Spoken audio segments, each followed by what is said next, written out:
स्वागत है आपका आज की इस वीडियो में। आज हम देखने वाले हैं बिहार बोर्ड के जो 10th के जो एग्ज़ाम आने वाले उससे रिलेटेड। जी हाँ दोस्तों, 10th के जो एग्ज़ाम होने वाले हैं बिहार बोर्ड के उससे रिलेटेड साइंस का एक चैप्टर है जनरल रिप्रोडक्शन। जी हाँ दोस्तों, इसे आप लोग अच्छे से कर लीजिए। इससे आपको बहुत ज़्यादा मार्क्स आते हैं एग्ज़ाम में। इसे शॉर्ट आंसर और ऑब्जेक्टिव दोनों बनते हैं।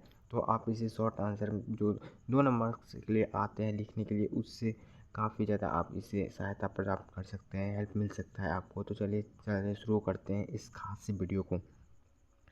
दोस्तों, जैसा कि आप लोगों को पता है कि यह जनन जो चैप्टर है यह बायोलॉजी से रिलेटेड है। जी हाँ दोस्तों, यह आपको बता दें कि रिप्रोडक्शन काफ़ी ज़्यादा इंपॉर्टेंट चैप्टर है। तो चलिए शुरू करते हैं इस खास वीडियो को। तो आपको बता दें कि जनन आखिर होता क्या है, आखिर जनन है क्या। तो जनन देखिए, इसमें क्या लिखा है, जीवों में वृद्धि जिस पराक्रम द्वारा अपनी संख्या में वृद्धि करता है उसे जनन कहते हैं। किसी भी जीव को अस्तित्व को बनाए रखने के लिए आवश्यक है।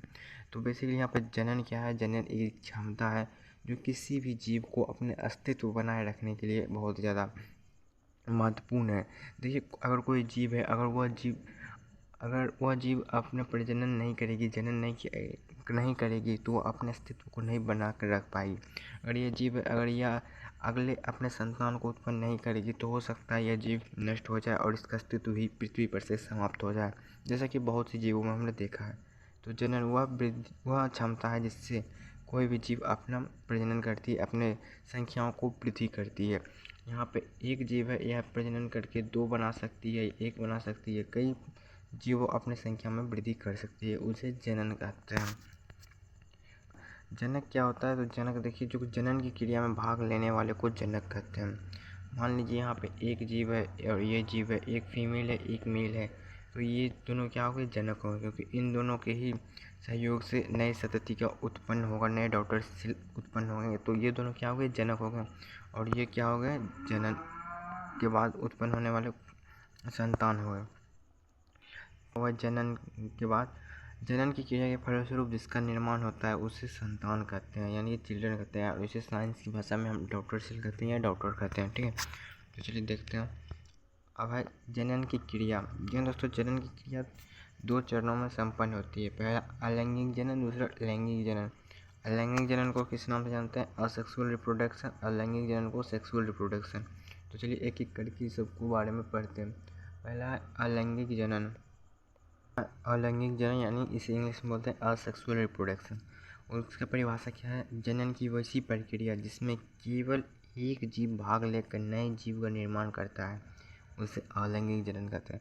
अलैंगिक जनन में क्या होता है कि एक पेरेंट सेल है, जिससे भी हमने जाना है जनक, वही टूट के या किसी भी प्रकार से क्रिया कर एक ही जीव भाग लेकर नए संतान को बनाती है, नए संतान को विकसित करती है। तो वो क्रिया कौन सी हो जाती है, वह जनन कौन सी हो जाती है, अलैंगिक जनन। जिसमें एक जीव भाग लेता हो वह हो जाती है अलैंगिक जनन।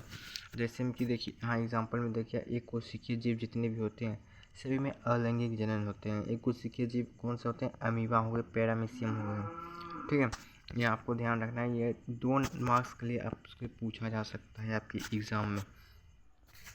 अगला देखिए, चलिए देखते हैं अब क्या है अलैंगिक जनन की गुण। ये काफ़ी ज़्यादा इम्पोर्टेंट है, ये आपसे 5 मार्क्स में भी पूछ सकता है और 2 मार्क्स में भी पूछ सकता है। तो आपको ध्यान रखना है अलैंगिक जनन के गुणों के बारे में। तो पहला गुण क्या है, इसमें एक जनक भाग लेते हैं, जो अभी हमने बताया कि एक जनक से ही नए डॉटर सेल बनते हैं, नई संतति बनते हैं उसमें अलैंगिक जनन में। इसमें क्या है, दूसरा है शुक्राणु अंडाणु भाग नहीं लेते हैं। जब एक जीव ही नए संतान को उत्पन्न कर रही है तो इसमें अंडाणु भाग लेगी ही नहीं और शुक्राणु भाग नहीं लेगी। इसमें निषेचन नहीं होता है। जी हाँ बिल्कुल, ये भी आपको देख के बताते हैं, इसमें निषेचन की क्रिया बिल्कुल भी नहीं होती है। अगला है, इसमें उत्पन्न संतान आनुवंशिक रूप से जनक के समान होता है।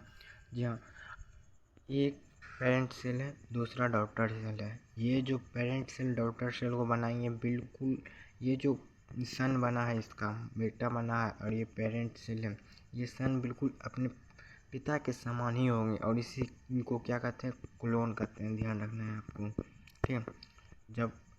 जब उत्पन्न संतान अपने पिता के ही बिल्कुल समान हो तो उसे क्लोन कहते हैं। अगला है, इस प्रकार के जनन में यूँ तो समसूत्री विभाजन या अर्धसूत्री विभाजन होती है। माइटोसिस या मियोसिस की क्रिया के द्वारा यह संपन्न होता है। इस प्रकार के जनन में ज़्यादा संख्या में एवं जल्दी संतान की उत्पत्ति कर सकते हैं।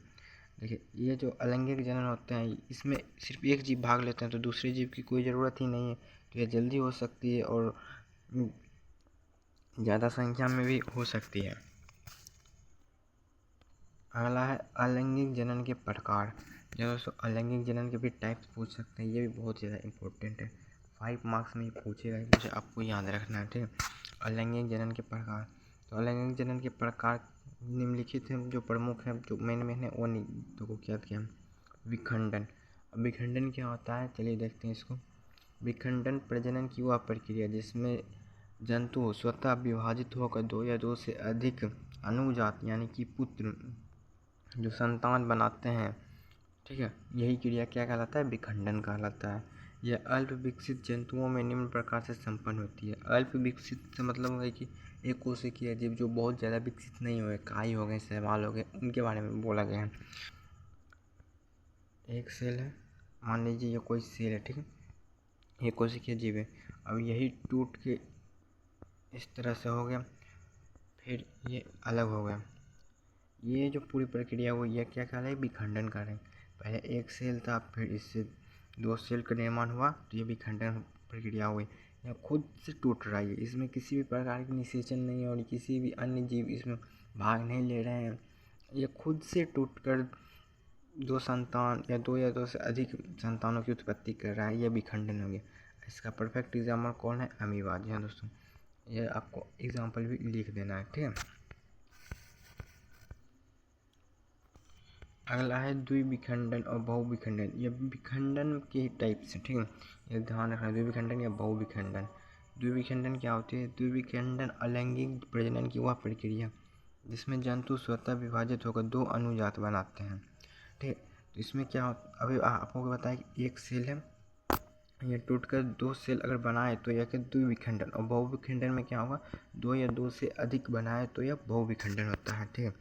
यहाँ पर वही फॉर्म में दिया हुआ है। बहुविखंडन एक कोशिकीय जंतु में होने वाला वह विखंडन है जिसमें जंतु एक साथ कई टुकड़ों में बंट जाता है, ठीक है। वही कहा गया है यहाँ पर, जब एक सेल से बहुत ज़्यादा बन जाए तो उसे बहुविखंडन, और एक सेल से जब 2 बने तो वह द्विविखंडन होता है।